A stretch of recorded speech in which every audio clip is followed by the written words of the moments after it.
Let's see here. So I have an academic background. I was a professor for about 15 years.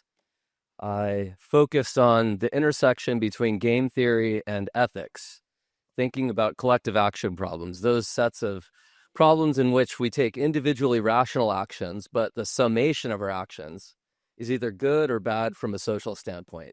Think of negative externalities, public goods problems. And I thought some years ago, the ultimate public goods problem or collective action problem is going to occur when each of us has the choice to influence the genetic endowment of our children, either through eventually editing or in the near term, genetic selection against disease in favor of, let's say, intelligence or height or aesthetic traits. Which of those traits, when widely chosen, will result in a collective good and which maybe a collective bad? And think of something like selecting for height among your boy children, right? There are probably no net benefits to that. There are almost certainly social costs if all men were taller. Why? Because there's no relative advantage, but you're probably going to have increased risk of cardiac issues, joint problems later in life, etc. Most choices, I think, are not like that. But anyway, that's the background to what got me thinking about this. A couple of years ago, started a company with some friends, and we're in stealth, but we're emerging from stealth very soon. And we'll be among the first to do embryo selection for intelligence, disease traits, and eventually some other stuff that will stay maybe a little bit secret for now, but we can talk about later. And I wanted to start with a question. If you were doing IVF, many of you have either done it or you have friends who have done it. In vitro fertilization, you're going to create some embryos, and the younger you are, the more embryos you're probably going to have to select from. What would you want to select from? Now, of course, the genetic deck is stacked by the mate that you select. That's probably the most important thing that you're going to do, at least for now. But among the kinds of embryos that you're going to be selecting between, there are going to be various disease risks. You might select for height or gender. You might select for intelligence. So I want you to think about what you might select for. One of the things I think most relevant to this conference is selecting against disease and in favor of longevity. And we do have a lot of really good disease predictors. So we can predict schizophrenia pretty well now, bipolar disorder, various forms of cancer, autoimmune disorders, and then some of the more late life diseases like Alzheimer's. Although it's interesting because you might not want to spend too much in terms of when you're generating embryos and there's a bunch of genetic diversity, you might want to focus too much on late life diseases because you might think, well, some of them will probably be cured or curable. So you might run a prediction market to try to figure out what do experts believe will be curable in 50 years versus not curable. Whatever, there are lots of ways of doing that. So let me just walk you through how people thought about longevity 20 years ago and how they think about it now. And here I'm not talking about the kinds of medications and gene therapies that you guys are mostly interested in, but rather thinking about how you might select longevity for embryos. So for a long time, people would claim to have found, quote, the gene for, and journalists especially reveled this in the early 2000s. We found the gene for intelligence. And it's like, oh, great. Do I have it? The gene for breast cancer. Actually, it turns out there is, the BRCA genes. But even BRCA accounts for 3% of all breast cancers. The vast majority are highly polygenic. So if you have one of the two BRCA variants, yeah, you're really likely to get breast cancer. But most people don't have those variants. And so now what do? Well, you can test the embryos, of course, for the vast majority of breast cancers, which are polygenic. So in other words, these early gene 4 studies were never replicated, and it turns out they were just bogus. So there are only a few rare conditions, these kinds of recessive disorders that we're familiar with, like Tay-Sachs and Huntington's and so on, where, yeah, if you have one of those, your life is going to be significantly shortened or adversely impacted. But most diseases are not like that.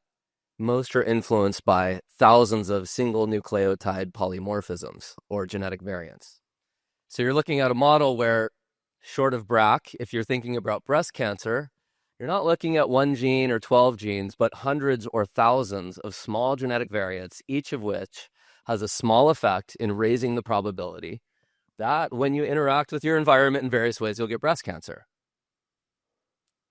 Okay, now how do we know this, and how can we then predict who's going to be more likely to get breast cancer, or again, you can think of something else, a complex trait like intelligence, or eventually maybe you could predict neuroticism, openness, things like this. These are all moderately to highly heritable. How would we do that? Well, it turns out you can sequence hundreds of thousands, millions of people even, pull their medical records. You can test those things out. Maybe you can, verify it with blood tests and so on.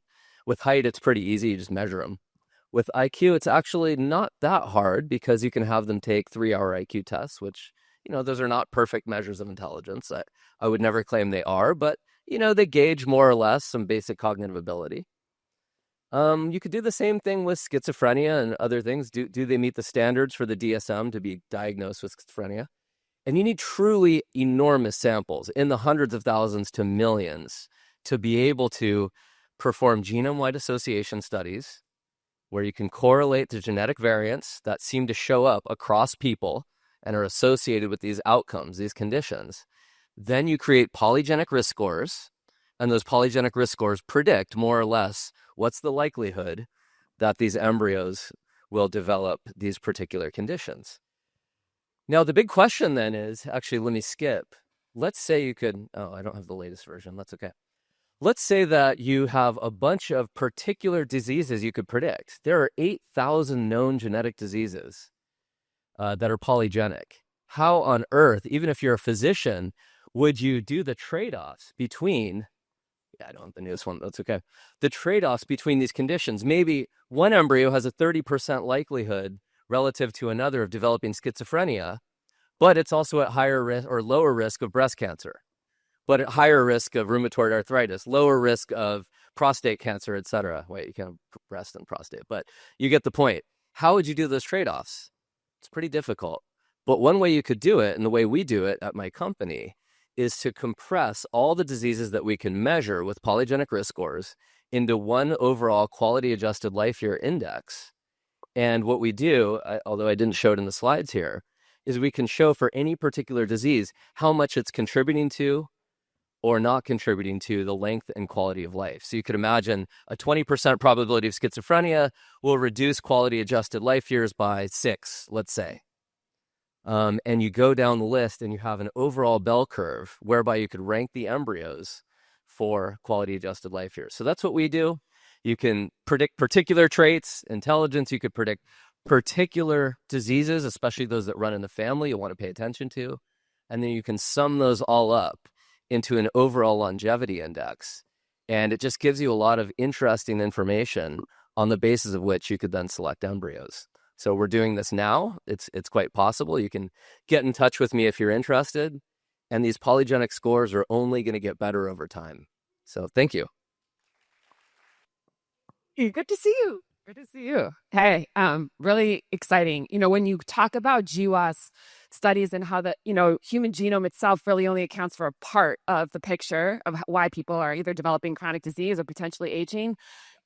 Over 10 years ago, I attended the first class at the J. Craig Venner Institute where we sequenced the new microbial genome, right? A bacterial genome that just hadn't existed before that day, right? So what about the impact of all the organisms in the human body? And that isn't just, the microbiome that can sometimes be beneficial, but the human virome. I mean, we're accumulating viruses often in the womb, inherited across the course of our lifetimes, Epstein-Barr virus, cytomegalovirus, the herpes viruses. We study now RNA virus persistence.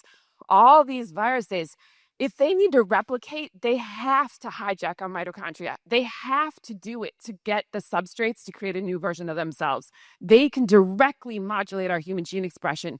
So surely part of the picture of how environment is factoring into longevity and diseases of the aging has to do with them, right? And last but not least, there is research now showing that the plaque in the Alzheimer's brain could actually be part of the innate immune response that forms in response to pathogens that get into brain tissue. So looking at that, there's a lot to look at in terms of the non-human. No doubt. And obviously, viruses can contribute to cancer risks. So they interact with genetic predispositions to do that. Mitochondria have their own, sort of risks and so on. So yeah, it's part of the complete picture. So we're just focusing on one part of that. There are epigenetic effects that we're not experts in, but we hope other people will combine with our predictors to, yeah. Thank you so much. Thank you.